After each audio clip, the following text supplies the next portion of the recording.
All right, Mekone, turn 43. This is the turn that my sub takes over. He does this turn and the following turn, so these results are from my orders, but yeah, going forward, we'll see what my sub got up to. Dire Portent, always a good sign. Not a giant octopus. Got Earthblood Deepwell, so this is a bunch of Earth Gems. This is, I think, Therados, so probably not relevant for us, but we have seen him off the coast. You know, we're not that far from the coast, so something to think about, but, you know, not the end of the world. And then, yeah, you know, plenty of battles, largely against our ally.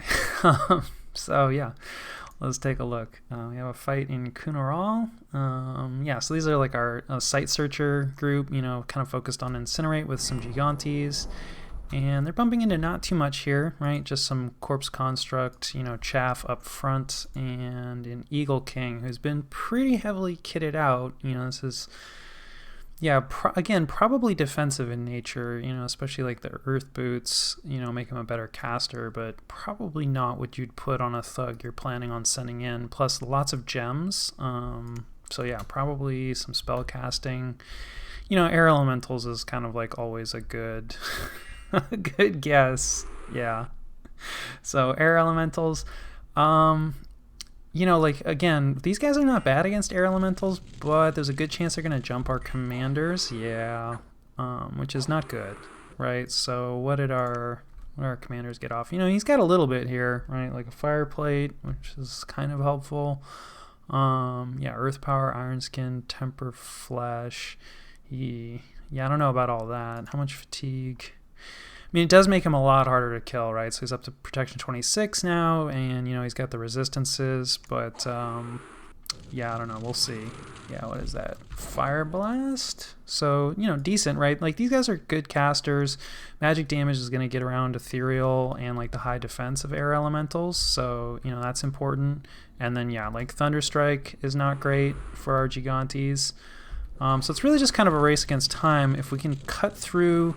You know, these corpse constructs, yeah, unfortunately there's a lot of stunning here.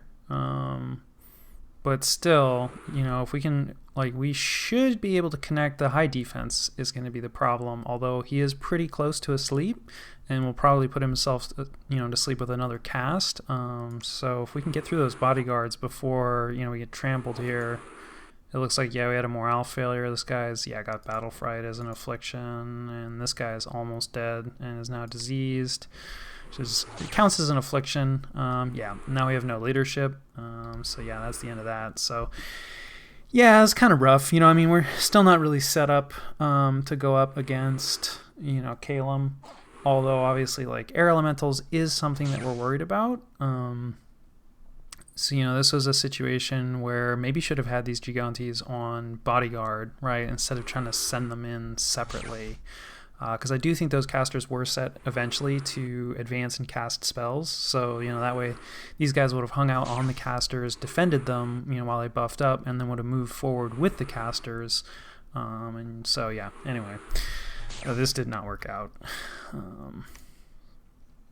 So yeah, we lose a lot in that. That is extremely painful. And yeah, another case where it's, yeah, not really helping us here. And then yeah, Calum, you know, takes he attacked TNN probably in our lands, and, you know, knocks out an Earth Gnome. Whoopee, like no PD. And then we bump into that same force, right? So great. Yeah, this is like in the middle of our lands. This is, you know, a more kitted out, you know, raiding group, I think. Yeah, so this is with the Star of Heroes and the Ring of Regeneration. And, you know, these Gigantes are on, you know, bodyguard. Unfortunately, this is kind of a massive force, right? Like, this is not a raiding force. So, like, while that... You know, our force is kitted up. Like, yeah, there goes, like, Storm up. So, like, this is not good, right? We can take on a lot of different raiding squads, but, like, this isn't a raiding squad. You know, this is, like, freaking... I don't know what this is. This is, like, a small-sized army. It's kind of, like, in between, like, a raiding squad and a small army. So anyway, yeah, the birds come down. I think that was our, you know, shocking plates going off. We do have a lot of fatigue, so we're probably still doing too much casting. Yeah, Iron Warriors His spellcasting was interrupted, unfortunately, even with the combat caster. So yeah, birds just really being, a pain in the butt. Where's our other guy's fatigue is not too bad, right? This is the guy that we want to go into melee. We have the other guys set to do spell casting, so not the end of the world.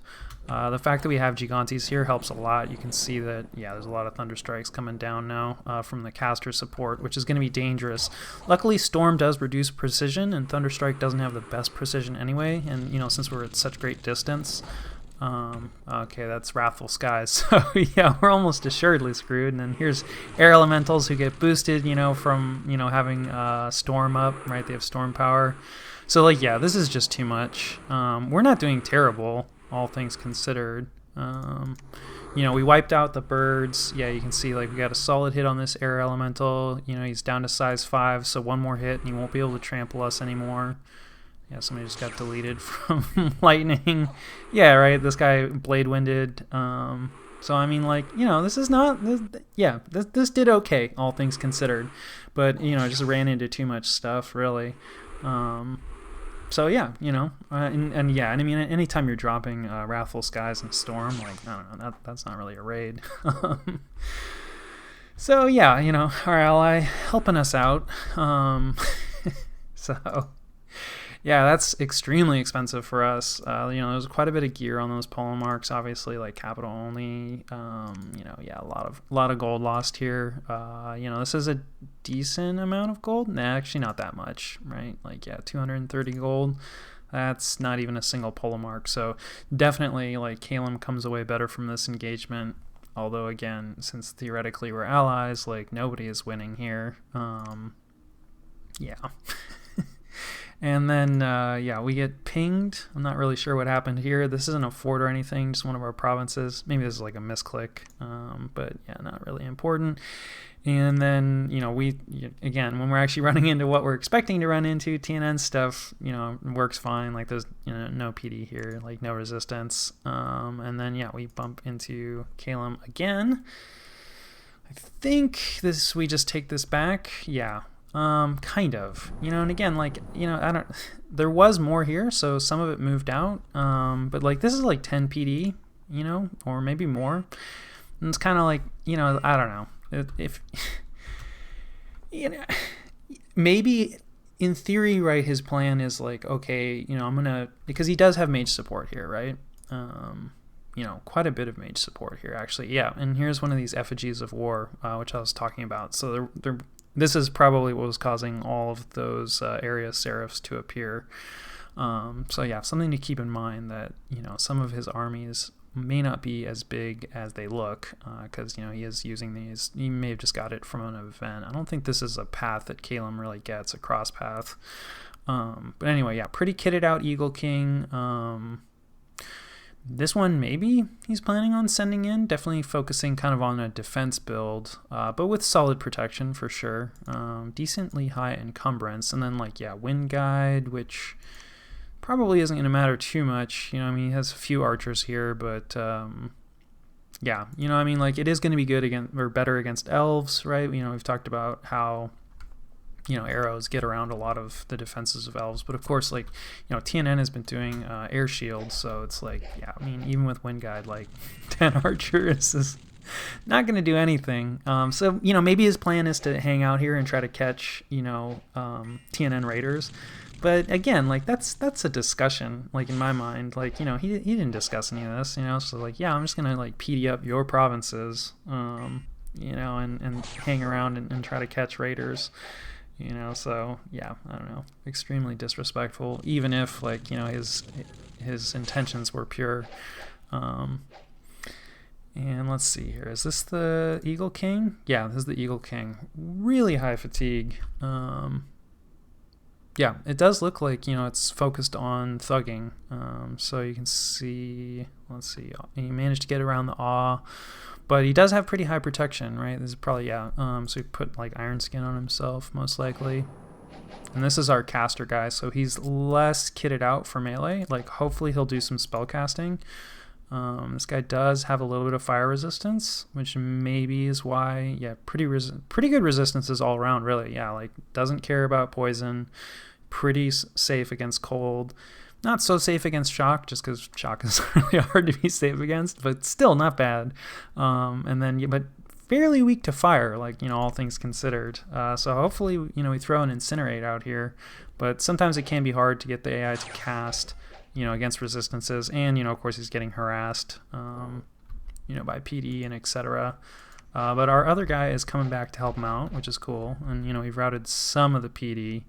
Obviously, like, we're not too worried about the PD. Really, like, the thing is the Eagle King. It's honestly probably a good thing that this guy is thugging and not throwing out Thunderstrike. Because, like, yeah, even with 20 shock resistance, this guy does have ring regeneration, so, he might be okay. But, like, this guy without regeneration, it would be pretty dangerous. Now, that said, like, one of the things that we struggle with is, like, the high defense. But since he's asleep, right, we shouldn't have to worry about that too much. So it's just a question of, like, can we get through the protection? And it looks like no. Or maybe we're missing. It does look like maybe there's some repels going off there. Let's see. Yeah, awe negated the attack. So yeah, we're definitely getting some awe. Our morale rolls are okay, but morale is kind of an issue for our Polemarchs, and awe does matter for that. Yeah, so we are struggling. Protective force. That's interesting. What does he have? Yeah, he has earth, air. So he casts flying shield on himself. So I think it's like roughly like 50% of attacks are going to be blocked. So yeah. So we're going to struggle here to get through on this guy. He's fully kitted, right? So, well, I mean, not that the effigy doesn't really help him, but yeah, anytime you've got like full kitting. That said, with this really dinky weapon, right, like, he's not doing like a ton of damage in return. So, our protection is basically as good. Now, he did put up Breath of Winter, and we don't have any cold resistance, right? So that's part of like why, like, yeah, we're completely like fatigued out here with this guy. Not likely to wake back up. No, the good news is that we do have Fire Shield, right? And he's attacking our guy with Ring of Regeneration. So it's not inconceivable. And that said, it doesn't really seem like the Fire Shield is doing much damage in return, because he does have some fire resistance. So yeah, we're just going to hang out. And yeah, it looks like he failed a morale check. So that was pretty lucky. Like, that could have gone really poorly for us. Something to consider, right? Breath of Winter is pretty good, especially in cold like this. We do have Heat Dominion, but this is a place clearly where we don't have full Dominion. It's probably winter. But yeah, overall, like, that does work out for us.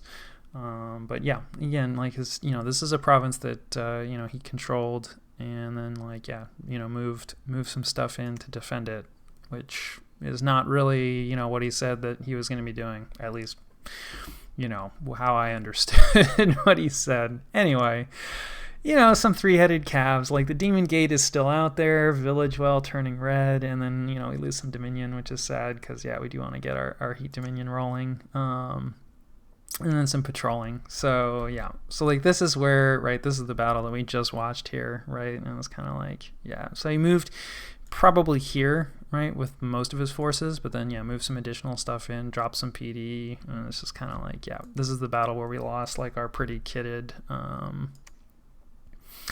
like, our large group here, like, one of our main, new counter rating groups, and it's just like, yeah, I don't know, he's just rolling through the middle of our territory. Anyway, this is the point where we start getting, like, detailed province lists, but of course my sub is taken over at this point. And, like, yeah, it's too late. I'd say the well has already been poisoned, as far as goodwill is concerned. Really probably on both sides at this point, but certainly on my side. And then, yeah, so let's take a look at, what our sub is doing. I had, told him to focus on, counter-rating TNN where at all possible, like recapturing provinces from Calum as well, where, Calum doesn't have large armies. So, like, yeah, this all looks pretty reasonable. He's pulling this guy home. That's definitely a good idea. He probably retreated from this group. Yeah, this is the guy that picked up the battle fright. So, yeah, that's definitely smart. Get him home. Like, no more counter rating over here. And then also to try to focus on, like, picking up, I want to secure, like, these provinces from TNN. I was suggesting, to Calum, like, a couple, turns previous, that, like, if he was really serious about picking up TNN's territory, which, again, still seems like it's going to be challenging, like I would pick up, you know, this stuff. Well, I mean, really just like these three, which, you know, are nice provinces. It's not a lot for, like, you know, this war. Obviously, like, this war is, you know, kind of a disaster if this is like all we get out of it. But I mean, realistically, if we can come out of it with our skins intact and pick up a little bit of territory, like, that's, you know, way better than what it was looking like before. So that's probably what this attack is about. A little bit dangerous. Probably not going to bump into Calum. I mean, it's possible. You know, I mean, who knows, right? Like, you know, he could go anywhere. Maybe he wants the throne. So yeah, this is one of our stronger groups. Yeah, with, you know, it's kind of rebuilt, right? Guard commander. So, you know, we'll see, right? We've had mixed results. You know, if we're going up like against Wrathful Skies, like, we're going to be in trouble. But if we're going up against something smaller, then, you know, like, yeah, it's possible that we win. The other big thing is that Atlantis has made landfall here, and, you know, I was not in contact with Atlantis. I don't know if Calum was in contact with Atlantis, possibly. Atlantis may have just decided that, you know, TNN was as good a target as any for landfall. We know that, you know, he had armies, like, he was sieging like some Pelagian holdings here, so sometimes it's just a question of like, well, you know, my army is here, right? Like, I don't want to waste turns. I might as well attack where my army is. And we know that, you know, Atlantis is quite powerful, right? Like, I mean, he has, I don't know how much of the sea he has compared, you know, to Therados, but we certainly know that his research is among the best, maybe the best. No. So his research is actually not as good as I thought. Maybe it was his gem income. Yeah. His gem income, you know, is the best, which again roughly correlates to territory. I don't know. Let's see. Does he have a gem global? No, right? So that's all like legit, you know, from holdings, like gem income. And his research is not bad. You know, it's like what, top 5 maybe? Let's look here. 1, 2, 3, 4, 5. So he's 6th. So, I mean, good research, but not fantastic. But still, so he's large. He has a lot of gem income. His research is decent. You know, I mean, yeah, he's a scary player. So he may have just decided to come in here, you know, because this is where he had armies. And, you know, he saw that, like, he knew that, you know, people know that I'm fighting with TNN. And then, you know, he may have seen, like, Calum attack as well. I don't know what his scouting situation is. So, yeah.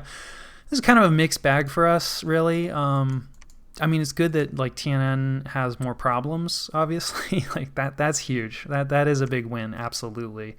But, like, long-term, you know, as a land nation fighting underwater nations is just, it's not worth it pretty much ever. Because, like, there's no way that I'm ever going to compete with Atlantis underwater, right? So the best that I can hope for is to just drive him back into the water. And Atlantis is definitely early age Atlantis is definitely an underwater nation that's, you know, pretty decent on land. Some underwater nations really struggle on land.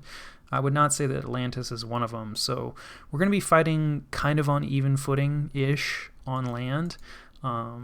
And I'm not going to be able to threaten, like, any of his holdings, right? So, you know, unless Therados decides to attack him, like, he pretty much has a pretty gigantic, like, safe base, you know, from which to attack me or, you know, any land player. So for him to pick up, like, a really large land presence is not ideal, right? We don't want him in the neighborhood. So yeah, a mixed bag. But it is interesting, and so we probably won't be able to take this province. You know, obviously I didn't know that Atlantis was going to be making landfall when I told my sub to try to pick this up. So yeah, we'll see what he does about that. But I think this is a reasonable raid. And then this is probably pretty safe, like, assuming, you know, Calum actually holds to his word and keeps heading south and, you know, doesn't double back. And then, like, yeah, this move here, like, yeah, you know, picking up counter raiders potentially, like, this is an important province to try to connect these, you know, two fairly valuable provinces. So it's a decent place, you know, to try to catch TNN raiders. And, like, there's just too much Calum stuff here. Like, realistically, like, yeah, you certainly wouldn't want to slam him into here. Maybe we could beat this Eagle King, maybe. But, I mean, we saw, you know, how this other battle went. That was not fantastic. So there's a good chance that we wouldn't be able to beat this either. And, you know, theoretically, this is still our ally. So, yeah. And then, let's see. I don't know what this move is. Okay. Bringing out the Nut Squad. Nice. Yeah, quite a few Earth Gems. Probably would have ditched the Earth Gems myself. I think these guys had previously been set up just to support the PD here. So I do think these scripts have been changed. Yeah. So the scripts are solid, I would say, overall. There's no Iron Skin or Iron Warriors. So, the protection is going to be a bit of a problem. Probably would have replaced like Legions of Steel. Legions of Steel is good on these guys, but it's not better than like Iron Warriors or Iron Skin. But yeah, otherwise, like, kind of keeping in roughly like what I've been doing. Like, he's got like bodyguards. Like, I don't know, like a lot of mundane attacks. These guys are okay. They're kind of just big sacks of HP. Decent attack, kind of kill you though, right? But just like no defense, no protections. They tend to just kind of die. But, ton of attacks. So, like, yeah, hey, we'll give it a shot. This is, like, a little dangerous because, like, the Dragonfire is AoE. So, having him as... he's not a bodyguard. Okay, interesting. So, these guys are just going to go in, which, we saw how that kind of cannot work out. So, we'll see. There are some bodyguards, though, which will help, like, against, any air elemental spam. It'll be interesting to see what this guy decides to do with his Earth Gems because he's gone, advance and cast, whereas this guy's going to go into melee. But the kitting is, pretty minimal. So, yeah, we'll see. Not the worst group, but a little on the weak side. But, hopefully he's not going to be going up against too much. Like, hopefully these area Seraphs move out, but they probably won't the way Calem's been playing. Like, it looks like he's intending on, like, catching raiders and or just setting up shop permanently in our territory, right? I mean, anytime you dump PD and leave commanders there, like that's something you want to hold on to generally. So it is also like, a way to catch raiders, definitely. But yeah, I just kind of wonder, we can see that TNN is now starting to raid Calem's territory, right? So that is taking some pressure off of us, which is good, right? But honestly, like this pressure has been worse. We've lost more in the raiding and counter raiding, like obviously not counting the main army that we lost against TNN, but yeah, in terms of raiding, we've lost more to Calem than we have to TNN. So yeah. So anyway, I don't know. We'll see. This group might work. Area Seraphs aren't super strong. They're probably going to run into air elemental spam if the area Seraphs stay. And yeah, I think that covers movement, and counter rating and everything. Like, not bad, definitely like solid moves. Recruitment wise, replacing a Basilisk, which I think is a good idea. I think that was the only Basilisk that I had that was lost. Yeah, so definitely gonna want another one. For we have no water access right now, and water's useful, and we do want to do some site searching in water, so yeah, I think that makes sense. And then yeah, trying to get some Gigantes probably doesn't have the could get a few more. Yeah, I don't know, hard to say. I mean, they are really expensive. He may be looking at, he's like just looking at maybe groups of 5, so like just trying to round out like some existing groups. But yeah, maybe would have dumped some more into the Gigantes. And then yeah, he's getting a couple Gigantes over here. This is the most you can get, so yeah, he maybe just, I don't think he's familiar with Mekone. I don't think he's played him at all before. So yeah, there's a lot of, he's played a little bit of Dominions at this point, but probably not familiar with Mekone's specifics. So he may have just recruited 2 here and assumed that he could only recruit 2 in the capital, but you can actually recruit 5 in the capital, assuming you have the resources. Which we do not currently. So anyway, yeah. So getting a couple Gigantes there, a couple Gigantes in Hinnom, which I think is a good idea. No commander in Hinnom. Yeah, maybe would have liked to see a mage. But, it is kind of hectic right now. Yeah, there's really no reason, I would say, to bank money at this point, because it's not like we're going to put up any infrastructure. I guess arguably we could upgrade this fort, although sadly I think the fort upgrades... yeah, they're more expensive. So the palisades are more expensive and the upgrades are more expensive. Oh, the pain. I'm so bad at infrastructure. So yeah, still continuing to get lizard shamans, another Gigante here. I think that's all solid recruitment. So yeah, I think, and then research wise, yeah, no, that's changed. And let's see, scouting wise, I think we're still just, yeah, kind of cruising around, keeping an eye on Abyssia, Mictland. Yeah, it looks like Mictland is not not fighting anybody, at least not close to his home territory right now. And then, yeah, just trying to keep an eye on like what Agartha has. Earth Serpent looks like is their pretender, so that's kind of interesting. The City of Brass. Oh, right, this used to be Ubar, I think. Yeah, maybe not, or maybe that's a site. I'm not actually sure. Interesting. That's, yeah, definitely some kind of special site. Yeah, there we go. It is Ubar. So yeah, anyway, I think that covers turn 43. All right, Mekone, turn 44. Pangea declaring a prophet. And then, you know, the raiding continues. So yeah, we just counter raid against TNN, and you know, just more than normal in terms of PD and like a little bit of random stuff here. Or actually, no, this is minimal PD, so not sure what happened here. Yeah, but not a problem for us. And then yeah, there's more PD than normal here, but again, yeah, we're not gonna have trouble with PD.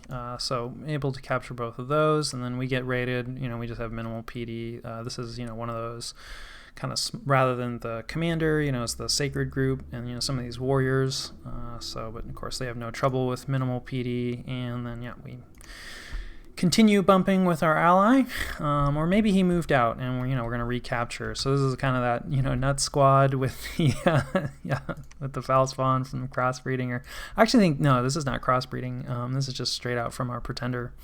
So let's see what they are up against. And yeah, we got some PD and quite a few casters here. So yeah, I'm seeing gems, another Eagle King, again with kind of defensive kitting. Good resistances all around. I think they just come built in with their shock and their cold and fire probably. Yeah, because they just have, oh wait, no. Yeah, he's getting the fire resistance from the helm. So yeah, doing a good job of making sure they have all their resistances covered. This guy's not focused so much like on defense, so kind of a little weaker in combat, but a lot of gems. So yeah, probably air elementals is usually a safe bet. Air elementals or Thunderstrike. You know, when it comes to air mages. Oh wait, maybe Thunderstrike. So Storm goes up, although that does help air elementals quite a bit too. So yeah, we're going through our buff script, you know, Legions of Steel and everything, getting up to like respectable protection levels, but you know, not quite ridiculous levels. This guy has a bit more encumbrance than normal. Not normal, but you know, we haven't given him a plate, so. And then yeah, our guys are going in. This guy can't fly, which is probably on the balance a good thing, because of the storm. So yeah, now our guys are going in with their bodyguards. Yeah, so it looks like it is Thunderstrikes here. An Earth Elemental coming out. That's kind of interesting. Okay, yeah, here we go. I hear an Air Elemental. Where'd he go? I don't actually see him. They must have just summoned him in. But they'll be coming. Anyway, yeah, we're having no trouble. Yeah, there's the Air Elementals. 3 Air Elementals. So yeah, we're really going to struggle to connect here, I think. Yeah, because, you know, 20 defense. They got the Storm power. Normally it wouldn't be so much of a problem, but with the storm. Now hopefully we have enough stuff here. We might get some harass. This is where this guy is going to help us. Although you can see, like, yeah, he's already almost dead. What has been nailing you? Let's see. Air Elemental. Okay, yeah, it's just air elementals. So, you know, he did fine against the heavy infantry and the militia. But anyway, this guy has a bunch of attacks, so hopefully he'll drop. Well, yeah, he just died. So, anyway, they're not so great. Where's our other polemark? He is set to cast spells. He's put himself to sleep, casting Shatter. Okay, so that's probably against, yeah, the Earth Elemental. And it's an MR check, and the Earth Elemental resisted the effect. So that's kind of sad. The Earth Elemental is not nearly as dangerous. But our evocation research is not great, which is probably part of why, you know, he's not really casting much. Yeah, and then there's the morale failure. We are actually getting a little bit of bonus morale from the fireplate, so that's a little sad. Yeah, what is it? I swear to God, we're always taking Battle Fright. Every freaking affliction we take is Battle Fright, which is not helping our morale situation. But yeah, really need to get some, you know, dragon helms for these guys. But yeah, I don't think we have a ton of fire gems right now. So say we're probably screwed at this point, especially if this guy, okay, yeah, Blade Wind, not really going to help too much. Actually, that did better than I expected against, like the ethereal air elementals. So not the worst cast, but it is fairly fatiguing. So yeah, he's super asleep and he's broken. He's probably going to die. Probably going to get trampled actually by the earth elemental. Because yeah, he's still size 6. So we'll see. I mean, you know, when you're asleep, you know, he's doing better than I would have expected. You know, there's a bunch of shock damage. Probably from, yeah, the smaller air elemental. So you can see, like, sometimes it's better, you know, if they don't trample. Although their trample is quite effective as well. So yeah, that went really badly for us. We lose a ton. You know, he loses 2 Spirehorn Warriors, which he doesn't care about at all, and some of the PD in our province. So yeah, you know, Calum continuing to help us a bunch. So... And then, yeah, you know, so disease is spreading. Thanks. This is probably also Calum. This is Bane Venom Charm. So that's cool. Very helpful ally. So yeah, we have some unexpected events. Got some gold. That's nice. Thank you, Luck. A few water gems. Meh. Few nature gems. A few more nature gems. That's nicer. And then, yeah, this guy is cruising around. I think this is a Demon Lord. So this is probably related to that Hellgate. So yeah, I don't know where this province is. It's not one of ours, so hopefully he stays away from us. We have enough problems as it is. We lose a scout, we grab a scout, and some patrolling. So yeah, let's see what we're doing here this turn. Mostly looking to catch raiders, it looks like, which yeah, I think is a solid choice, all things considered. Like, obviously, you know, our bumps with Calum are going pretty poorly. I think we're gonna have to retool fairly heavily and send out stronger forces to clean him out. To his credit, it does look like, you know, this fairly major force. I believe this is probably what was here. So yeah, I think moving in to recapture this is probably a good choice. I don't know, we'll see. Hasn't been going well. Trying to catch, you know, raiders up here, also like not a terrible choice. This is a very valuable province. You know, Tian'an has captured it before, so I think that's reasonable. Maybe would have site searched here, although this is kind of a dangerous province to hang out in, you know, because it's right next to Tian'an's capital. On the other hand, like, you know, Tian'an is probably focused on this army, you know, for this turn, so probably could have gotten away with site searching. On the other hand, we're not likely to hold this very long, right? So we're kind of just helping Tian'an if we site search. So, you know, going back and trying to catch raiders here is not, you know, the worst idea, especially because, you know, we lost a province here. So, you know, getting raided here is pretty reasonable. You know, maybe would have wanted to recapture this, but I don't think we really have. You know, we have our goddess. I don't know if we have a prophet right now because we lost him pretty recently. Yeah, so recapturing the throne is going to be a bit of a hassle, and, you know, without the throne, this province is basically worthless. So, like, not super high priority to recapture. So yeah, I think that's all we're doing. Yeah, no new groups. I mean, we are kind of down to it in resources, and especially with the losses that we've taken against Calum now. Like, yeah, we're really hurting. Still doing some patrolling.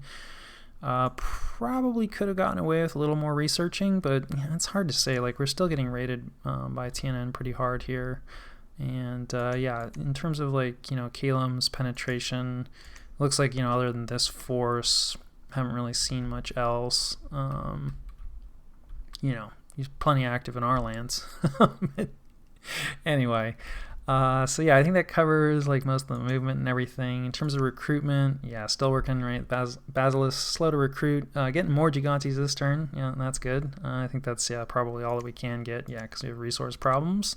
Because, yeah, we just kind of, our cap start location was not terrible, but not fantastic either. So, like, I think even with this, I'm not sure we'd be able to get, like, our full set of Gigantes out of the capital. And then, yeah, a couple more Gigantes, more of the Lizard Shamans. Yep, very good. Another Gigante here. Probably, oh, right, yeah, we're getting screwed on the resources. Thanks, Calum. So, yeah, can't really do anything there. Definitely would have liked to see a mage this turn. Not sure what happened there. Yeah. And I think that more or less covers it. I don't think we're doing any forging. Yeah, not really. So yeah, kind of a quieter turn. I think research probably, yeah, has not changed. You know, it's looking a little better. I think this is most because we're not patrolling on Hinnom. You know, same goals. I don't think our scouts have really moved. No. So yeah, same scouting information. Yeah, definitely a little dangerous to leave this scout here.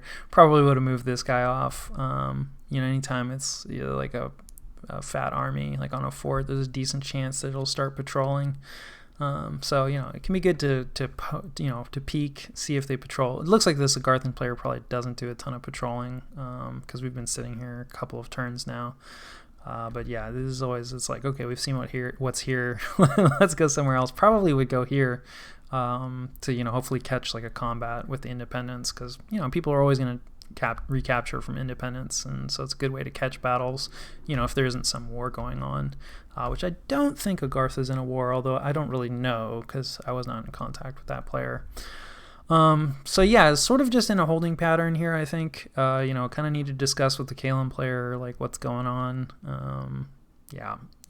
It's kind of frustrating even just coming back and rewatching these turns, and re-talking through them. I know like a couple players actually hit me up and they're like, "Aren't you like allied with Kalem?" Yeah. I don't know. You tell me.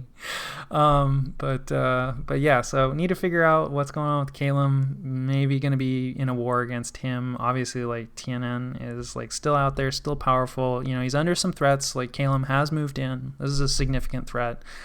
I don't think this is going to be enough to take out what TNN is rocking. So like, yeah, I think there's a good chance these birds disappear relatively shortly. But then of course he also has to deal with Atlantis moving in, and Atlantis is pretty powerful, right? So TNN is definitely like under some threats. And I had been talking with Arcocephali, about trying to convince them to come in. Now that Kalem has moved in, they've kind of blocked Arcocephali from moving in. So yeah, we'll see. But at least Atlantis is probably going to tie up like some of TNN's attention, and for the time being, like Kalem is tying up some of their attention. We can see like another raid down here, right? So at least some of the raiding now is focused like on Kalem, in Kalem's territory, rather than on us. But of course, that TNN pressure, that's been taken off. Like now, essentially, Kalem has exerted like the same level of pressure, if not worse, pressure on us. So our position has not really greatly improved at this point. But yeah, we'll see where it goes from here. I think that covers turn 44.